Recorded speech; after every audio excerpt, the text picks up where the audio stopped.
Faleminderit shumë për prezencë, nder dhe kënaqësi e veçantë që në ditën e parë të fillimit të punës prej mëngjesit, se kemi filluar prej të premtës, ta kemë mysafire Presidente e Republikës Kosovës, zonja Vjosa Osmani Sadriu, për cilën ne i uruam mirëseardhje në shtëpinë e saj. Diskutuam për gjitha nevojat dhe shqetësimet e qytetarëve të Mitrovicës, po njëkohësisht edhe për nevojën më të madhe të mbështetjes institucionale që i duhet Mitrovicës, duke filluar nga zyra e presidentes, qeverisë, për cilët kohët e fundit ka pas një përmirësim të dukshëm, por nga ana e nivelit komunal kemi një ambicie më të madhe që t'i adresojmë këtu si çështje. Mitrovica pas luftës, sikurse në fazën fillestare është trajtuar vetëm si problemi i Mitrovicasve, tash është mirë që ka vëmendjen dhe mbështetjen e të parës të vendit, por njëkohësisht edhe të qeverisë dhe të kryeministit në detyrë zotit Albin Kurti. Kështu që ne jemi me fat si Mitrovicë që gjatë këtij mandati nga Mitrovica e kemi pas një përfaqësim shumë dinjitoz në politikën e jashtme, duke filluar nga bashkëvendësja jon, që prej se Kosova është shtet i pavarur dhe sovran, ka pas nderin dhe fatin ta ketë presidentin ose presidentin më të mirë që ka pas Republika e Kosovës. E ne sot e kishëm këtë fat që ta kemi në zyrën e të parit të komunës së Mitrovicës. Kemi diskutuar për gjitha temat që janë me interes publik për qytetin e Mitrovicës, duke filluar prej çështjeve ambientale edhe deri tek çështjet arkeologjike që e shpalosin trashëgimin, potencialin, trashëgimin kulturore, po njëkohësisht edhe për mundësinë që qyteti i Mitrovicës, që është më i bukuri për ato që i ka dhënë Perëndia, po që nuk është demonstrim i gjendjes faktike në terren,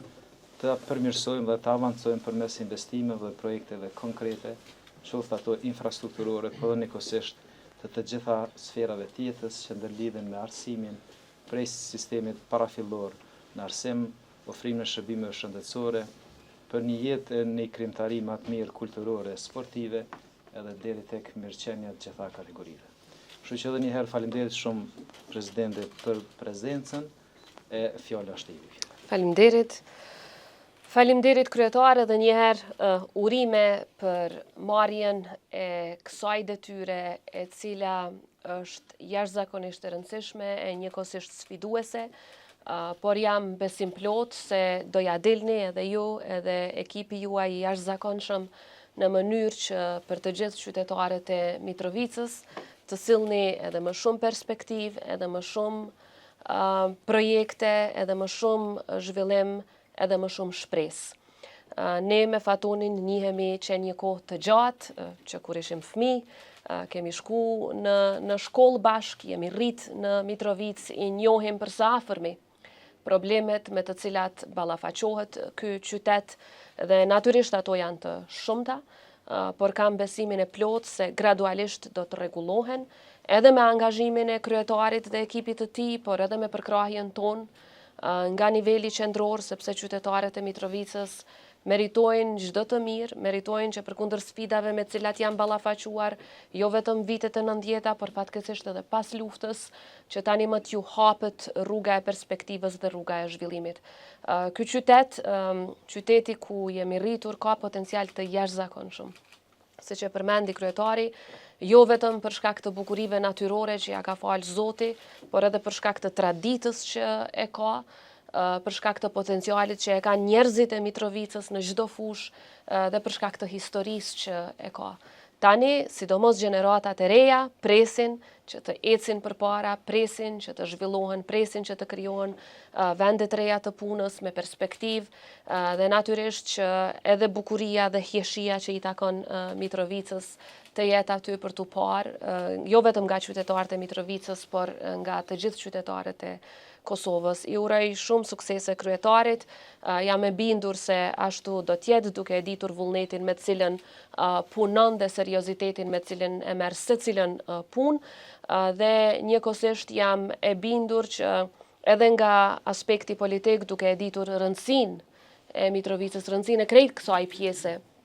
për shtetin tonë, do të bashkëpunojmë sa më shumë që t'jetë e mundur në mënyrë që të vazhdojmë ta ruajmë sovranitetin e Republikës së Kosovës, ta ruajmë integritetin territorial të Republikës së Kosovës. Këto toka kanë qenë gjithmonë të shqiptarëve dhe vetë trashëgimia kulturore ilire që shihet kudo në pjesët veriore sa do të largta brenda territorit tonë është dëshmia më e madhe e kësaj. Do të diskutojmë natyrisht për gjatë ditës edhe gjatë vizitave që do t'i kemi edhe për kujdesin që duhet të jetë ndaj më të vegjëlve, ndaj fëmijëve dhe ndaj grupeve pastaj që kanë më së shumti nevojë, siç e dini këto kanë qenë edhe prioritetet tona si presidencë, sepse edhe suksesi i një shteti matet nga ajo se sa tregon kujdes në raport me ata që kanë më së shumti nevojë. Urime edhe një herë kryetare dhe juve dhe gjithë qytetarëve të Mitrovicës dhe do na keni në krah si gjithmonë në përkrahje të çdo gjëje që është në interes të qytetarëve. Faleminderit gjithëve. Ndërmërinë ka tonë ka veri u pikem, po me qenë se i poshtë e Mitrovicës, pëse se ke vizitu Bedromë dhe zlatë qeverisës, të kalume, a kina i mendim për qeverisën e ti? Unë kam mendim dhe mendimi i parë është që ajo që sapo e the është fake news, është propagandë, është gënjeshtër, sepse jo një herë, për disa herë kam vizituar Bedri Hamzën në këtë zyrë sa ka qenë kryetari komunës së Mitrovicës, prandaj dhe jo vetëm në këtë zyrë, por kemi qenë në vizitë në për projekte të ndryshme, në shkolla, në biznese, së bashku me të kemi vizituar edhe OJQ të ndryshme. Pra edhe kryetari paraprak e ka pas përkrahjen time të plot për atë sa është në kompetenca të presidentës. A të të rikëthejnë në gëzër presidentin për shkak të venimit të ndodhë? A keni të tjerët ndonjë pyetje tjetër? Faleminderit shumë. Faleminderit shumë.